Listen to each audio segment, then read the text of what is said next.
Yeah, totally different world now. And even back then, like I remember, the importance of client relationship, CRM systems and things like that. It was like an old school office thing. Like they were clunky. There wasn't ways for automation to remind you to follow up with clients or have your assistants do that. It was a totally different game. It was a hell of a lot harder to do business.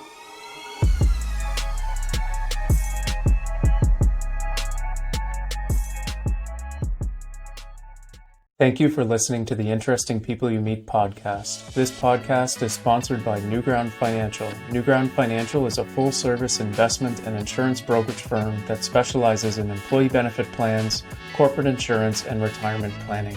Newground Financial serves the provinces of Nova Scotia, New Brunswick, PEI, Ontario, and Alberta. Find out more at newgroundfinancial.com.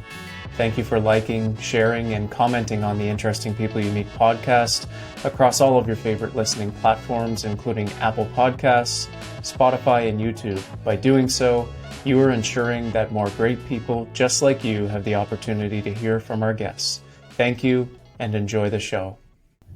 All right, everybody. Here today, we are on episode 30. So we're doing another little in-house episode. I got myself, Nathan Dover, and Nick Monbriquette here. We're going to kind of riff on a few things that are just on our mind right now. And, it's 2023. One thing that's been on my mind a lot is technology and how it can be used, for our advantage, whether that be in sales in general or just in businesses. So I guess from from 14 years ago or 15 years ago when you started, was there any sort of technology, or how are the rules a little bit different too versus what it is now, Nick? Yeah. Well, I've shared some stories with you offline about back in the day, which is kind of funny to say that already, make me feel old, but like 13, 14 years ago, identifying a client, 3, 4 hours away or 5 hours away and literally having to hop in the car to go see them to have that conversation. Like it was very rare that you'd sell anything over the phone. You actually couldn't because there was no way for like digital signatures or anything like that. So like initial appointments on like a prospect meeting were not even had on the phone. It was like, great, I'll come see you.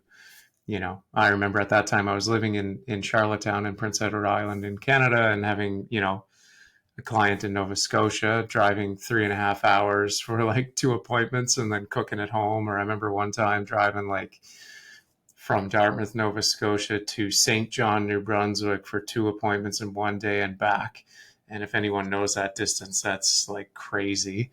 But I was crazy too, and I still am. And I use that time there wasn't even really podcasts. So I was listening to like CDs in the car, like, music and or, the University on Wheels. So, the old Zig Ziglar CDs and stuff like that, that kept me going. So, yeah, totally different world now. And even back then, like I remember, the importance of client relationship, CRM systems and things like that. It was like an old school office thing. Like they were clunky. There wasn't ways for automation to remind you to follow up with clients or have your assistants do that. It was a totally different game. It was a hell of a lot harder to do business 13, 14 years ago, without technology, to help you. Yeah. Well, I bet the audits were probably a hell of a lot tougher too, especially when everyone's client file was literally sitting in a folder on their desk, most Yeah. likely if they're doing it properly. When now everything can just be saved digitally, and not only Yeah. just on your computer but also on the cloud, so that if your PC fried on you, you're not out of luck. If you do have an auditor coming in looking for specific notes, I can only assume that it's been getting stricter and stricter over the years for the financial services regulatory system when they're looking down on advisors. But I could be wrong with that. I know that it's pretty strict right now. No, absolutely. Getting more strict. I think for the betterment of our clients, absolutely. Due to a few bad apples in the industry, unfortunately, that kind of, I wouldn't say ruined it, but like there's to some point of which like regulation gets in the way of you being able to do your job efficiently and able to help clients make decisions that are generally beneficial for them if we're operating in a moral way. Um, but there's a few out there that didn't keep client files and didn't properly discuss investments or insurance or keep notes on that. And they get audited, and then, the insurance carriers, clearly it's not a great thing for them or the investment companies. And therefore they make regulations and those requirements more strict. Again, it's in the client's best interest that those things exist, but they wouldn't have to exist if people just always operated from doing a great job, always being transparent, ensuring the client's best interest is at mind, acting, selflessly to help people. But we're here, and as a brokerage that embraces technology and isn't scared of compliance or regulation, it's all good. Yeah. I guess you could look at it the other way as well, that in some ways they loosened up a little bit where now you can do everything digitally, where even just like what 5 years ago you couldn't do that, like Yeah, signatures, being able to meet, sign documents. it's huge, It and that's makes, where yeah. COVID was a benefit. It forced the companies that we deal with to move quicker on things that I think were inevitable anyway. Introducing technology, digital signatures, adopting DocuSign or Adobe Sign or whatever form of sign.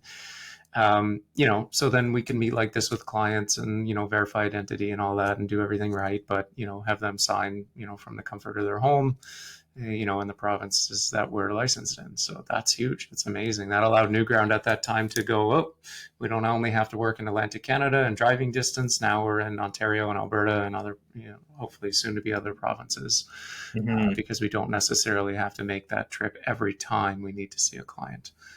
So it's Yeah, huge. It's amazing. It allows us to advance at a rapid rate, which is good. yeah, and I would argue too that obviously sitting face to face with people, it's definitely different than meeting virtually. But in some situations, a client would rather meet virtually just because either they don't have time out of their day to actually go meet in a specific spot, maybe they don't have an office set up, and it's just a lot more convenient for both parties. And not only can you do that in a very quick amount of time, you can run 5 to 10 meetings in a single day as opposed to driving an hour in between them all, trying to cram them all in. So I for remember it like it both, was back in, yeah, like my goal and early in my career, and you've heard this a million times, was 6 to 8 appointments a week is going to lead to success from a sales perspective. And, when COVID hit, I was doing like 10 appointments a day, Mhm. cut that back just to keep my sanity at this point. But anything's possible now. It's pretty crazy. Mhm. Maybe we can dive into mental health a little bit, but just really, if you are hitting those 10 appointments a day, tip, not a psychologist or anything, but man, take a break, sit, go for a walk, jump outside, get some fresh air between those appointments. Don't block yourself too crazy, because it can get a little heavy after a while. So I Can experienced almost hinder that, you. got out of it and spaced it out, and I feel a lot better because of it. So yeah. Yeah, I mean, it can bring you down too. Sometimes less is more in certain situations when you're just piling on meetings that maybe aren't even going to go anywhere, and you Yeah. probably know that deep down you're wasting your time, their time, just to have more meetings. Yeah. I found that recently having even a couple fewer meetings per week allows me not only to better prepare, but also just be able to really choose who I want to work with and find those clients that we're going to be a good fit together. It's an So amazing spot to be in for sure. Everyone's goal in our career is to hit that level as soon as you can, for sure. And happy that you're there. And and yeah, if the earlier you can do that, even if financially you're not quite ready for it, you'll attract better people to you. You'll have a far more interesting client base where you deal with people you like, not people that you have to do business with because of whatever reason. So yeah, that's awesome. I'm in the middle of rereading a book right now called The One Thing. Super cool. Definitely read it. It's sort of about focusing. It is about focusing on the one thing, and that's going to get you where you need to be. And that could be not having 100 meetings, but having five really good ones. So yeah, something to um, think about. I mean, they're great for meeting with clients, but I mean, we just hopped off a meeting with like 5 people from an insurance carrier that it's really great that we're able to meet because obviously national insurance carriers, we're not going to be able to all sit down in a room together and actually chat. It's pretty cool that we can meet and chat about, you know, at least the things going on in our goals, their goals, how we can collaborate. So I think Hmm. that's pretty cool too, though, being able to do that. It is. It's nice. Like I don't think the personal touch is gone. Like the in person, it hasn't exited. I'd say we're probably 50 to 75% digital, and then the rest in person. But it's really up to the client how they want to meet and see us. We'll go see them. I've traveled across the country and continue to do so to see clients in person. Um, but hey, if it's more convenient for them to meet us, on their computer, and we can get that whatever we need to be done, incredible. We're embracing that, and that's helped us accelerate our success as advisors and business owners, and we continue to do so, and will. Yeah, and I find the insurance carriers are doing a good job embracing it. Some in particular, obviously, the employee family assistance programs and virtual healthcare systems Yeah. are showing showing signs of new growth, especially in the tech world, where you don't have to go sitting in the waiting room now for 5 6 hours when you can call in virtually, chat with a medical professional right over the phone. Yeah. It's pretty cool. I had my first experience with it. Geez, it was a couple of weeks ago, and Nice. quick. Took like 15 minutes. Got an answer. They could actually write a prescription, send it right to my pharmacy if I wanted. Obviously, nothing serious, so Hmm. didn't really need to go through with that. But I just thought, wow, like how much time that saved me as opposed to having to take the whole day off work just to go get something checked out. It's incredible, and just so from the parent perspective, it's great too. Like depending on the province you're in, it can be helpful or not. Like some provinces have access to it. I believe here in Nova Scotia, you have access to it if you don't have a physician.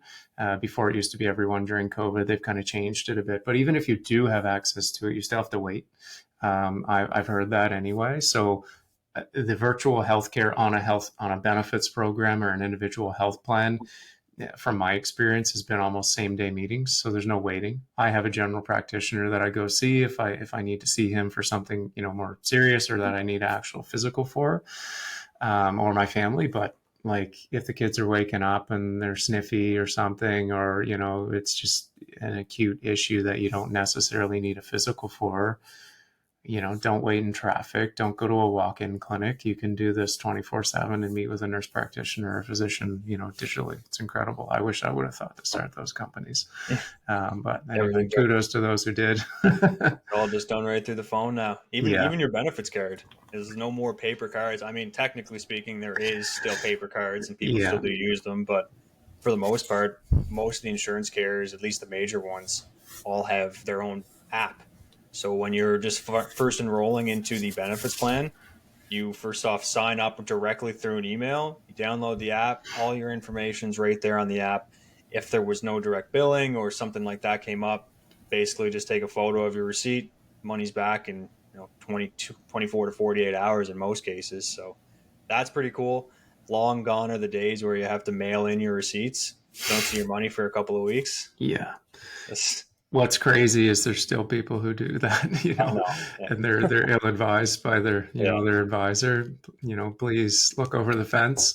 But yeah, it's a great point. The insurance carriers have embraced technology. It takes some of the bigger ones a longer time to make those changes, just because of many other factors. But it's pretty much everyone has a smartphone that we carry right beside us all the time, and everything's on there, from the insurance perspective. I was just updating my home and auto insurance with all these floods, making sure I had everything I need. I jumped online. I was like, here's my price. They quoted me. We were done in like 3 seconds. Like I didn't have to Yeah. physically go see anyone. I seen everything on my phone, and problem solved. So we're adapting that sort of service model and process in our firm as well. So, it's been very successful. Not everyone wants that, but our view is operating, digitally when people want that, and in person when they don't.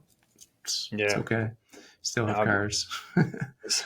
yeah, I know I guess some of the older population in some situations, some people just don't use emails.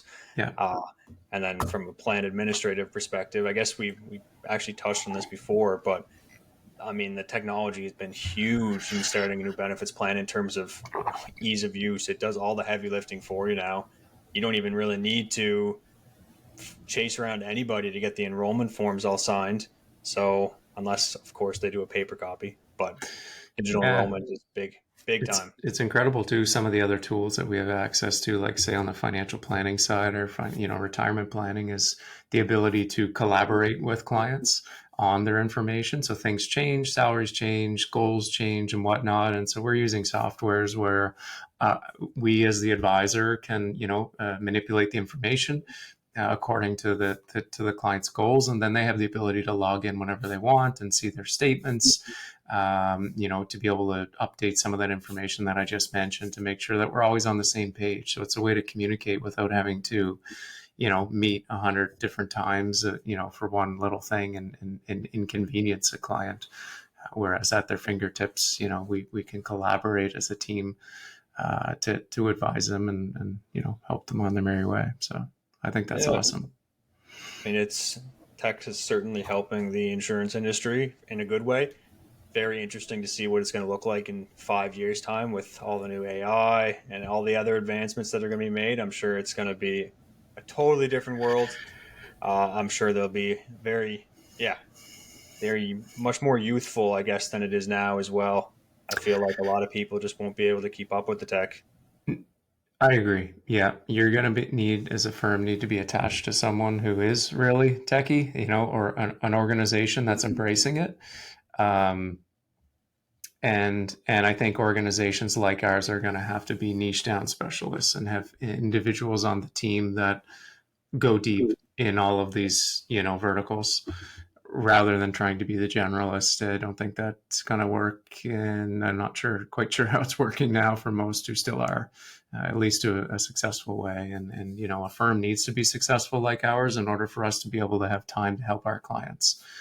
If we're struggling and looking around and blah blah blah, trying to uncover a bunch of different rocks and pretend to be something we're not, that's not great for our clients. And hence why we've chose to create special lists in each of these verticals and are adding to our team to make sure that happens, and using technology along the way. So it's exciting Hmm. times.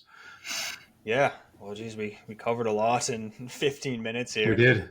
I think we'll cut it there. At least that was a good conversation, in my opinion. So that was episode 30 of The Interesting People You Meet.